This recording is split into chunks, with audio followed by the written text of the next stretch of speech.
Hey, everybody. This is a very special episode because it marks the last episode of 2024. Yay, I did it. I stuck it out through the ups and the downs, me being tired, being on tour, being sick, being depressed, anxious, you name it, short on time. I stuck it out and you guys were there with me. So this very special episode marks the best of 2024. So it's going to be a recap episode where I just highlight some of my favorite episodes. I had the opportunity to talk with some really incredible and esteemed guests, and I'd like to share these with you. So enjoy and Happy New Year. Hey, welcome to the Monique on the Mic podcast. I'm your host, Monique B. Thomas. This show is your go-to resource for professional and aspiring singers. Every Monday, join me for a mix of solo episodes and insightful interviews where I share real artist stories, practical strategies, and mindset shifts.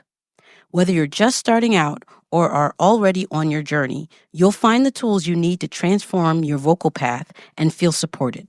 I keep it real, I keep it fun, and it's always useful and up to date. Let's get into it. See, I believe at the heart, all creatures are creative. Creatures create. You've heard the saying, necessity is the mother of invention, right? This saying is actually derived from Plato's, our need will be the real creator. So the fact that you want and need something and it doesn't already exist has now created a void that you have to fill. As a pedagogue, I've actually built my entire career, my teaching career, on this. So if we go back to my example of the gospel choir, I'm literally teaching gospel all around the world when originally I never taught it before. Let me tell you the story. So I moved to France in 1998 and I was teaching. And at the end of the school year, the director came to me and said, "Can you rap?" I said, "No, but I can teach a gospel choir." And I don't know why I said that because I'd never taught gospel choir in my life. In fact, the only directing experience I had was I had 1 year of studying orchestra direction, which has nothing to do with gospel choir. But I had been singing in choirs my whole life and had been singing gospel. I grew up in the church. So because my mouth was faster than my brain, now I talked myself into having to do a gospel choir. So I sat my little self down and I did what any other person that was in a bind would do. I found a way. I started to look up songs that I loved. I did a lot of songs by Kirk Franklin at that time, and it was, he was still very new and it was really hot. And I did some other stuff by John P. Key, and I had to sit down and transcribe everything and learn all the parts. And it was so time consuming, but boy, was it fulfilling. That choir lasted for 9 years, and I actually changed the community where I was because what I was doing didn't exist there, and so people started to talk about me in other areas. And I became, at that time, the go-to person for gospel choir. So does that kind of sum up what maybe you think people misunderstand about you, that people just think that you're this big personality and that you don't have a heart? Or maybe it's this in the, I think when you're a big girl and when you're a big black girl, Mhm. And you appear to be unbreakable, Mhm. and so some people will attack you because They think you can handle it. you can handle anything. Yeah. It's okay. Yeah. The truth is, we can handle anything, but We prefer. yeah, but we have to suffer a lot to I don't know how to say it in English, but to contain Yeah. a lot, because even when you're attacked, when you're a black girl, you cannot be angry. Oh no, because then you fall into Yeah. the stereotype of the angry black woman. Yes. And for me, this was the most beautiful thing for our choir Mm. to have as an experience, because we're always telling them, it's not about how good you sing. It's not about how well you sing or how much talent you have, really. It's about the amount of work that you are willing to put in and the amount of authenticity that you are willing to give the public. I want to talk about dealing with rejection because honestly, you've done so much in your careers in Paris. You know, you're two Americans, expats, living in Paris, and you've had to carve out a place for yourselves. But I know that definitely comes with dealing with rejection. How do both of you deal with rejection? Go ahead. You want me to start? Well, I've had to deal with that a lot. Been here 23 years. So somebody's goodness. whole ass adult life. I gotta beep that out. Okay. Sorry. That's I'm okay. not strong, aren't I? No worries. No worries. Sorry, mommy. Yeah, but I've been here a long time and I've seen a lot. And it's funny because a lot of people that I come across, they're like, oh, you've done so much, or you have so many accolades, or you've done all these things. But what they don't see are all the things that I was not able to do or that I didn't get for various reasons. And a lot of times when I first started off, I worked with a lot of artists, or, a lot of up and coming artists, people who I felt may not have been as professional or as talented, because I'm learning to say that about myself. Yeah. At 45, as talented as I am. And you saw that they were, getting these amazing opportunities. And I just felt like, well, what's happening after a certain amount of time? I feel like I'm being stepped upon or not appreciated or undervalued. And so I'm not someone that kind of wallows too much. And so I would find myself going on to something totally different, to the next thing until I really, got to a place that I felt I deserved. So I'm very resilient. Wasn't always easy, but I found that if I stayed in that like dark place, like, oh, woe is me, or if I turned on the TV and saw somebody that I knew got there, way, because that happens, I would just ignore it. I would just really ignore it. But that took some time. That wasn't overnight. And then when that did happen, I found my tribe. I found people that I could, bounce those thoughts off on, and they were there to uplift me and stuff like that. So I do think it's important to be well surrounded, to be surrounded by your people. I think it's important to keep going. And I think it's important to know that what is for you will be for you, even if it looks like somebody's having a picture perfect life. You know what I mean? I've talked to some of these people that I came up with, quote, air quotes, and some of them aren't doing as well as Instagram would have us believe. As Instagram would have us believe. Some of them have Grammys and they're not doing well. You know what I mean? Yeah. What do you mean by not doing well? Do you mean financially, mentally, health? Well, financially, that can happen to any of us. I mean, I know all about that. But I'm talking more emotionally, spiritually. Many life regrets, just different things like that. Things that I would have never guessed from what they project. What I do. And then, like I said, I'm going to narrow it down to singing because, as I keep analyzing everything that I'm interested in doing is not just, an isolation of vocalism. Right. Everything that I'm interested in has to do with singing. Oh. So now, I'm going to have you go further with that and make the big distinction between vocalism and singing. Well, singing is directly related to the art form or an art form. It's not just, the sheer mechanics of doing something, the sheer, lack of a better way of saying it, just an unusable vocalism, even though some people would say, well, everything is usable. For what interests me, I'm interested in things that have to do with singing, with the art of singing. But let's look at how we can use jealousy to fuel something positive. First, look at what exactly you're jealous of and figure out if you really want that thing. It might be cool to get on that TV show or do that tour and it looks great, but do you actually want that? What does that really mean to you? If you do that tour, if you get that tour you've been trying to get, it's going to take you from something else that you could be doing. It's going to require sacrifice and work in a direction that you actually, in the end, might not look forward to doing. So do you actually want what that person has? what they have, what they're coming to the lesson with is beautiful. Mhm. Your voice is beautiful. You're doing great things, but I don't want you to do that. You know, I don't want you to do that all the time. I don't want you to do that because you don't know what else to do. I don't want you to do that because that's your autopilot. I want you to be choosing and making art. And I think one of the biggest drivers for me is just knowing what it feels like to be in a musical situation and not know how to communicate. Mhm.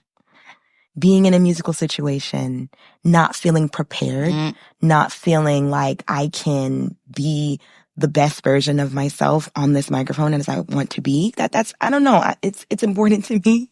I don't know, some folks might call it perfectionism. I don't like to call it that. I think perfectionism is a bully. Yes. Because it's kept me from doing so many things. But at the same time, it's like, before I got to that point, I got to a point where I was like, I want to be able to hold my own. Like, I want to know what I'm doing. I want to be able to make the choices that I hear these singers that I admire making. And I think it came with the realization that it was a choice and it was not this kind of unreachable, mystified ability. Yeah. And, I don't mean to take away the mystique. Like, we as musicians, we want to make it seem like, it's Can't touch this, right? I can't, right. Exactly. A magician never reveals her secrets, all that sort of stuff. Right. One of the disparities that I've noticed within how we treat singers, and this is a two-sided coin, we treat singers with sort of soft gloves a lot of times. We kid gloves, we baby them, we don't expect them to do much, and it coddles them and disrespects them at the same time. Absolutely. It's not only saying you don't have to do much, it's saying you can't do much. So you're actually saying that you use music as kind of like a growth marker? Yeah. Wow. For timestamps, because actually right now, even looking at the songs that I've already written with the lyrics that I've written, I would look at them right now from a different perspective. And I can't put myself in the shoes when I wrote it, but right now I look at them differently and I find different connections to them and I find different meanings in them. And that's why, like, it's as if you're reading your favorite book. And at one, point of your time or your life, you read it one way and then the book doesn't change, but you change. Yeah. And when you reread it, it's different. I suggest that how to find a teacher is, can they do what they're teaching? Can they glue that together? Yeah. So that, you know what I mean? Because if someone's going to give an example of some kind of range, but they don't sound good, but they're hitting the note. Yeah. It's like, there's more work to do there as the vocalist. But does that mean that the teacher doesn't have anything to give? Right. No. No. It's just better or more optimum to be able to hear it in your teacher's voice. So they walk the walk, essentially. What are we doing scales for? Who gives a shit about scales? At the end of the day, can you sing a song? Can you sing different kinds of songs? Yeah. And your voice is able to hold on in such a way where you feel like you could sing for hours. Yeah. Or you have to hire a PR person, or you have to hire a manager, or you have to hire this person before you can even make any money. I'm like, it just, like you need money to do that. Exactly. It kept me so stuck, especially when I started writing. I was like, teenager, 19, 18. And I was like, I don't have that. What do you mean I need to hire a man? Like, I can barely hire myself. So, I'm trying to get somebody to pay me. Yeah, exactly. So I got to this point where I just kept putting it off because at the end of the day, I am an entrepreneur. Like, if the numbers don't make sense, we can't put our time into it, right? And so I got to this point where I was trying to self-fund my EP, and I just kept running into those roadblocks financially. And I was like, you know what? I need to try something else. So I actually hired a coach to help me with my mindset, like abundance mindset mentality, leadership mentality. And I started a leadership program from Hardcore Leadership. And they said, okay, and I actually set a goal. I said in 3 months, I'm going to make $30,000. So wow. The crowdfunding goal was actually part of a bigger goal of me as an entrepreneur in general. Is like, okay, in 3 months, I'm going to make $30,000. And, I had a coach just suggest it, like, why don't you start a crowdfund for your, and really this went into a lot of, I went into a lot of questioning during that time. Well, why do I want to make $30,000? Do I want to just coach? Cause I was coaching vocals and piano and, doing the whole coaching and music thing. That a lot of people do. A lot of people do. And they were, the coaches started asking me, well, why do you want to make $30,000? Why do you want to coach? Why do you, is there something else on your heart? And really, as they kept questioning, and maybe you relate with this, Monique, I think us as coaches, we help so many people. Sometimes we forget about ourselves. One of my friends called Johan, who actually is working with artists on these things. He kept on pushing me and he's like, but Nana, the thing that you set out to do was this, and then you get one setback and then you're out of here. You can't, why would you not pursue it? And then he invited me into his studio and we messed around. He showed me what he could do. And I then went away from that, I went home and I was like, okay, that's kind of interesting, but still not leaping, And he invited me again. I was like, come on, you need to do something. You need to do something. This is what you set out to do. And right. And I had been writing at home just for fun when I was, practicing. Just little pieces, not anything, not a full song, just little snippets of stuff, if you can say so. And, then he's like, you need to put stuff together and you need to make something, finish something, and not to not for the purpose of making an album, just for the purpose of, fulfilling yourself. I think like that did it and that's why I wanted to tell this really long story, because I think that was an eye opener to me. So I, of course, do this, for other people to enjoy it. Of course, when you release music, you do it for other people to enjoy it. But in the making process, I'm not making it for other people. It does. And I think what's hitting home for me is, as we talk about registration, it's really coming back to who we are. Oh, yeah. And what instruments we have.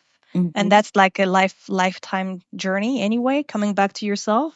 Yeah. But also when your voice is leading you to come back to yourself. Yeah. And going to another analogy, sometimes when you have curly hair, you wish they weren't curly and vice versa, right? Yeah. So you're doing all those things to make sure you have what you wish you had, which is causing harm most of the damage, time. Yeah.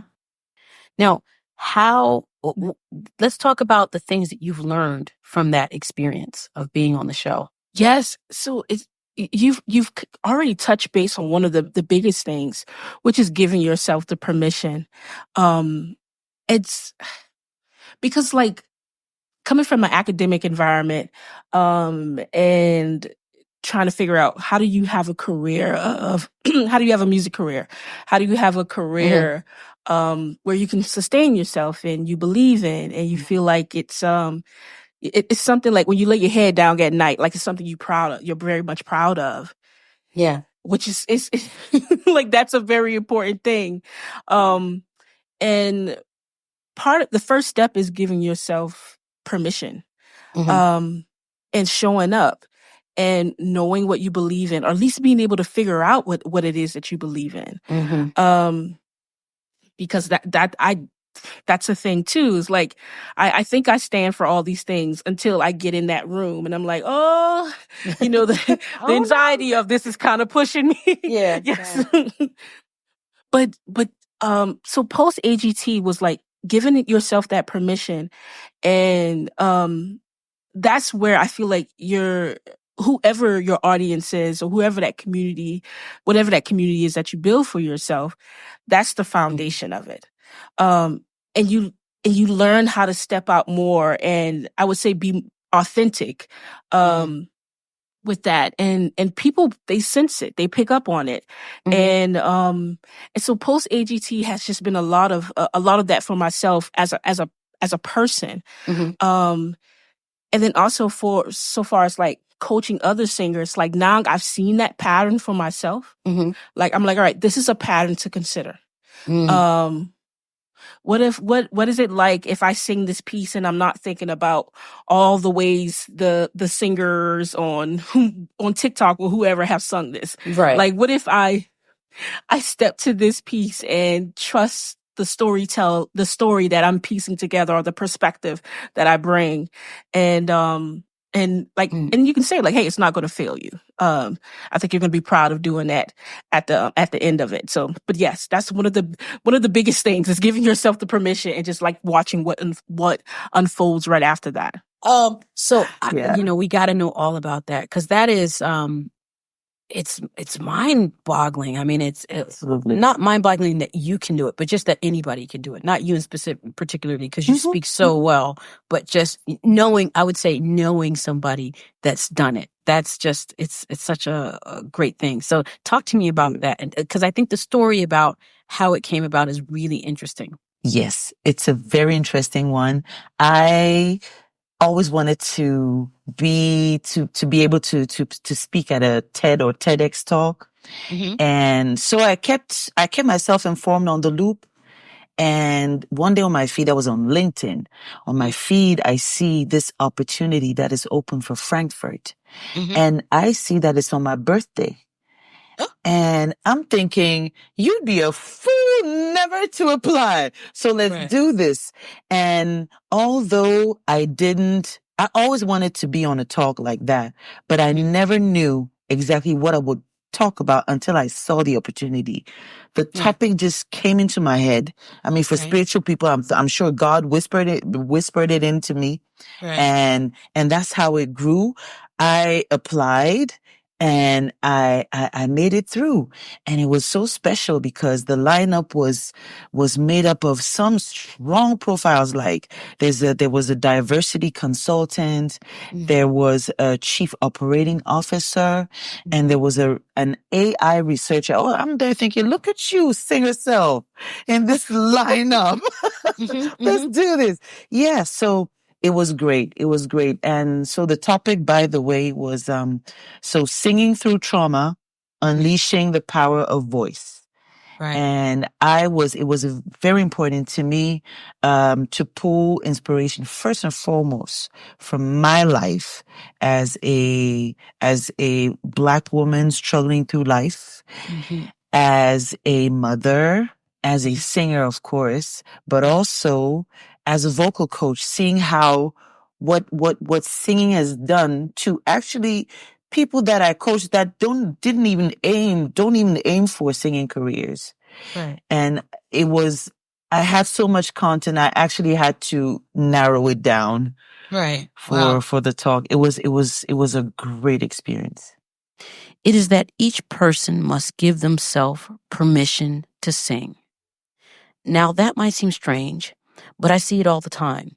Most people don't give themselves permission to sing or stand out in any kind of way. I often hear people say, oh, I don't dare do something. Or here's another common one. I never took lessons with you because I didn't feel like I sang good enough to take lessons. I find that really odd. I mean, the idea that you have to be good in order to take lessons.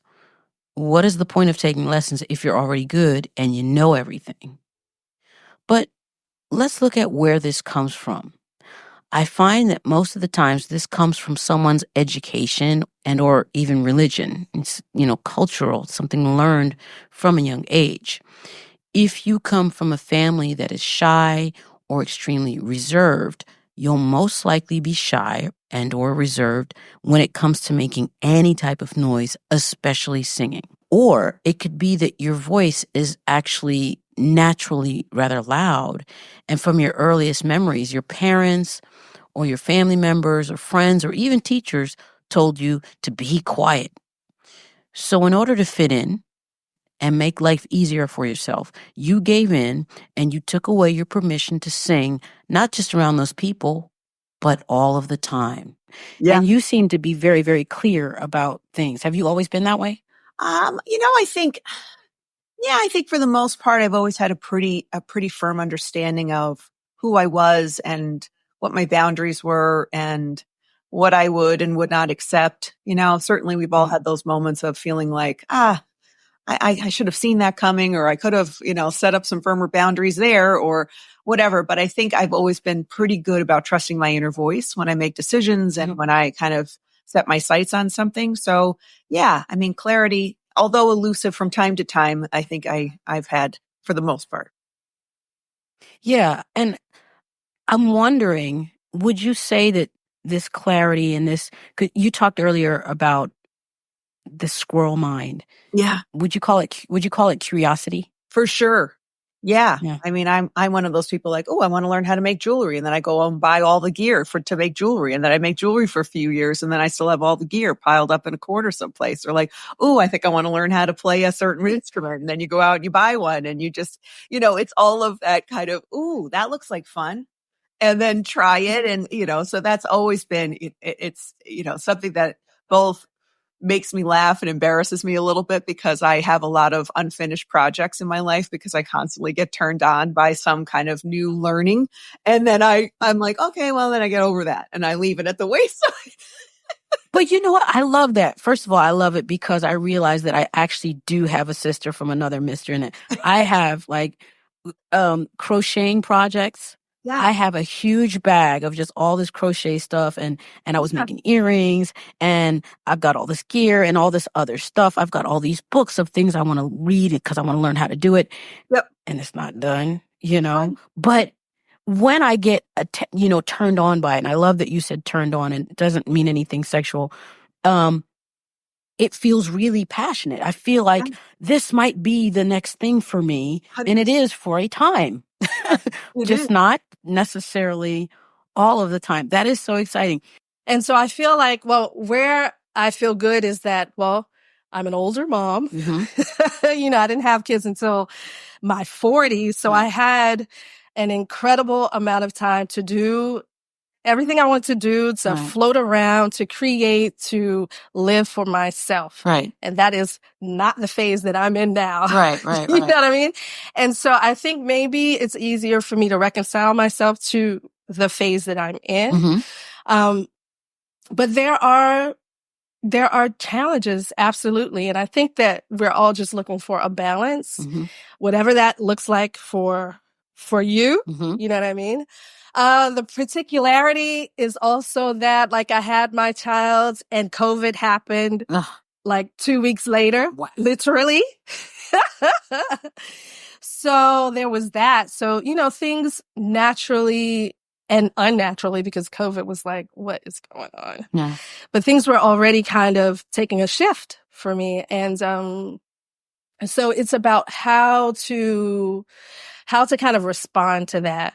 And to keep the artistry alive in spite of the fatigue, because little kids are tiring AF. Yes, they are. How to find the motivation, because sometimes when I have free time, I do not want to do anything. Sure. It's like, I absolutely have to honor that part of myself that needs to rejuvenate. Answer to no one. Yeah. Answer to no one and to rejuvenate and to, kind of rebuild, because when you stop for a while, you kind of have to build yourself back up. Mm-hmm. That's what we're always doing it as artists. I think we're always kind of reinventing, recreating, different versions of ourselves. So it's, yeah, I think that's what the challenge is. And like we were saying, I don't know if that was before we started recording or not, but time is money. And when you have kids, you don't have a lot of time. You don't have a lot of money. You don't have a lot of money. So it's your resources are a bit more limited. And let me tell you, my situation here is set up where I don't have a lot of family here. So so that's also kind of part of it. Myself and my partner, we've had to juggle a lot of things. He moves around a lot. Yeah. So we both can't be gone, you know, so there's certainly like a balance that we're having to strike. Yeah. Just to keep things afloat. Right. Well, yeah, that kind of where I was going is, what is good singing anymore? Yeah. And that might be a really touchy and a maybe crappy, topic to broach, but it seems to be that there's a reticence, and I was going to say hesitance. Yes. But I think and we've got dogs. Yeah. And there are little dogs. They may attack us. I can run. But, I was going to say hesitance, but, I chose reticence because, it seems to be more appropriate to even use right or wrong as as terminology associated with singing now. Right. Yeah. I think it's interesting that there seems to be this trend where people are backpedaling on what they've said in the past about how they think voices should be trained. Yeah. And currently it's like, well, no, there's no clear one way to do it. And students should be free to do this and that and the other. And I'm being vague on purpose because that sort of way of teaching is very vague.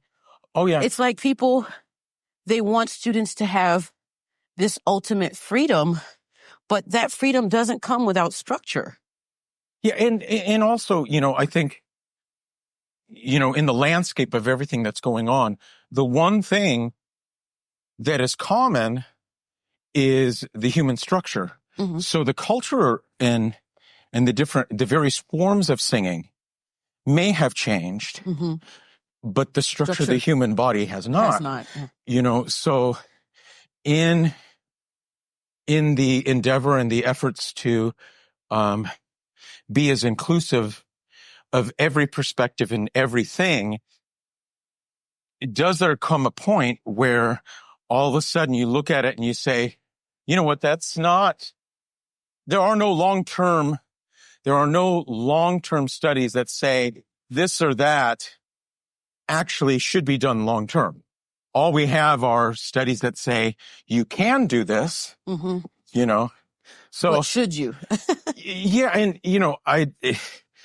again, the only reason why I start with this subject is because, we are talking about art. So there's a subjective nature about it anyway. Right. But what is not subjective is what the human body can do. Mm-hmm. And then you start putting that into, the context of, we want to be able to service every student, but to what end? To what end? Yes. I mean, technically, we're not going to be able to service every student if what the student wants is to go against their structural nature. Right. Unfortunately, we get students that want to do things that they could do, but they shouldn't do. Right. And I know firsthand from my work with you that oh, great. Blame it on me. Absolutely not. It's quite the contrary, that there are things that, let's say, the musical needs that I had, because I sing so many various styles of music. Yeah. My voice was often pulled in many different directions. And there comes a time where you become concerned with longevity. Yeah. And you're like, okay, I really want to get this voice together before my vocal decline happens. And I think a lot of people, I'm older, so I am thinking about long term, and I'm thinking about what's going to happen when the body starts to decline. Right. And it does happen, so thinking about what I could versus what I should be doing becomes a very important question. And unfortunately, the younger ones, they don't have that insight because they are young, and their notion of time is very different than mine. Very different than mine as I'm pushing 50. The things I want to do with my voice are different, and the idea of singing well for a long time has become very important to me. Well, what I like to say about norm, this is an interesting word, is that we shouldn't forget that norm is a construct and that what is normal today wasn't normal and will probably not be normal tomorrow. Because, it was normal before to have slaves. It was normal for women not to have bank accounts and not wear trousers. It was normal for men with higher power to wear heels and wear, wigs and makeup. That was super manly, back then. But then today it's not the same norm. So I guess I like to think that everything is on a spectrum and that we should try, once we know, we acknowledge that norm is a concept that we build. I think we should try and build a norm that is more inclusive rather than exclusive. And once you get to a norm that is inclusive, you have to see the world through the spectrum because, like you said, it's not either black or white in most situations. You can't. I mean, I was a doormat for a long time. Really? I mean, in the sense that I let a lot of people direct. Yeah. When I was young, I started at 16. When you signed at a major label at 16 and people are throwing money at you and they were hoping I would be the next French pop star. Cause this was in France. I got to France when I was 6. Okay. So, you kind of like, oh, but I want to do this. I want to do that. We didn't have social media. I didn't have people to follow to remind me that I need to stand my ground, that my ideas were valuable. And my mom, she kind of decided to just step away and just let me do my path. She did minimal interference in my life, my career. Which, if in retrospect, I'm like, woman, really? Right. You could have avoided me so many things, but you just let me hit the wall so many times, and just was like, you okay? Okay, you're going to get back up and you'll figure it out. That was her energy about, my career. So I had to try different things. Right. And then also I'm just somebody who I'll try anything once. I don't think I may not be good at it, but if you think I'm going to be good at it, well, we going to go do this and maybe I will be good at it, type energy. You see, we singers often spin in circles because we lack clarity. But this episode is not only for singers, it's for anyone who's ever wanted to learn something or become something. Just the other day, I had a student I hadn't seen in a while come in for a private session. Usually these sessions are voice lessons, but I offer other services such as studio preparation, editing your original compositions, choosing your repertoire, and so much more. I asked what it is that they'd like to work on, and the student rambled for about 10 minutes. In that 10 minutes, I realized that there are at least 10 things I could help them with, but we only had an hour. I finally asked them, what is it that you'd like me to help you with today? This one question required them to prioritize and get clear about what they wanted to do, or rather, where it is they're trying to go with their artistry. My favorite thing to do when coaching a student is to start with your end desired result and work backwards. So in other words, you want to do or become X. What is the requirement? Meaning, what skills do I need? What kind of person do I have to be in order to do that thing? So let's imagine that you want to become a pastry chef. Yummy. Well, the average person knows that a pastry chef makes, pastries. But what else do you know about what it means to be a pastry chef? How would you go about finding out exactly what a pastry chef does and what a person has to do to become one? You can't just content yourself with the idea that a pastry chef makes delicious cakes. If you do, you run the risk of being disappointed when you realize that a pastry chef is really a chemist making edible art, has grueling hours, and must be good at math. I'm certainly missing a lot of details, but you get the point. If you just say you want to be a pastry chef and you don't realize you have to be good at math and you hate math, then you're headed down the wrong path. What I'm getting at is that you must get clear on what it is you want and why, but in order to do so, you'll have to do some research. This research will clarify and confirm what you want or do not want. It will help you to ask the right questions so that you can get appropriate answers. This is really what learning is all about. The last thing I want to talk about is really just a summary of what the ABZ method is. It is simply a not so daunting way to break down your big vocal goals into little steps. You see, avoiding overwhelm is key to keeping on track and making your goals achievable. One of my favorite sayings is, how do you eat an elephant? The answer is one bite at a time. The key takeaways for today's episode is to first allow yourself to dream. This is the first step to changing. Make sure your dream or goal is big and scary, and go ahead and start while you're afraid and excited. I like to say scaredy-sighted. This is letter Z. Next, take an assessment of where you are actually. This is letter A.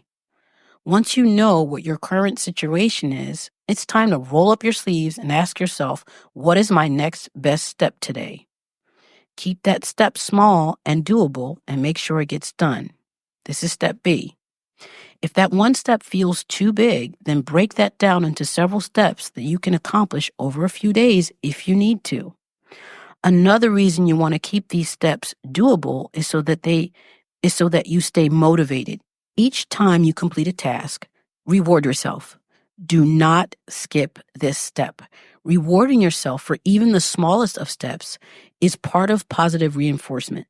So, it's not that I couldn't sing gospel music ever again, Sure. but during this period of time, in order to develop the muscle, the voice is a muscle, and we house the instrument, unlike a piano or a tuba or a trombone or anything like that. When they break, you bring them to the shop and they get repaired. When the piano's out of tune, you call a tuner and he tunes it up. He tunes it up. If there's a key broken or whatever, they fix it. This is the instrument. So he taught me that you have to take care of the full instrument. Right. And it's mind, body, and soul. It's not just the voice. Right. So you've got to take care of the physical. If you're sick, you've got to do what you have to do to get well. But the thing about this instrument is that it is a muscle. So what you train it to do, even when you don't feel 100, it's going to go back to that memory. That's why technique is most important. Mm-hmm. Hey, I really want to thank you so much for listening to this episode. And if you've been following me for a while, listening to this whole year of this brand new podcast, I guess it's not brand new anymore, but you're the reason why I do this. I want to make a change in the way we think about singing and having a career in singing and being an artist. So if you haven't done so already, please make sure you subscribe so you don't miss an episode, and also share this with your friends, your family, anybody you think that would benefit from it. And please don't hesitate to write any reviews. It's really, really helpful. Listen, I want to wish you all the best for 2025. I want you to keep your head up in the face of difficulties, because they're going to come and they're going to go. But you can do whatever it is you're setting your mind to. Take baby steps. Don't forget to reward yourself, and always be authentically you. Musically, Monique.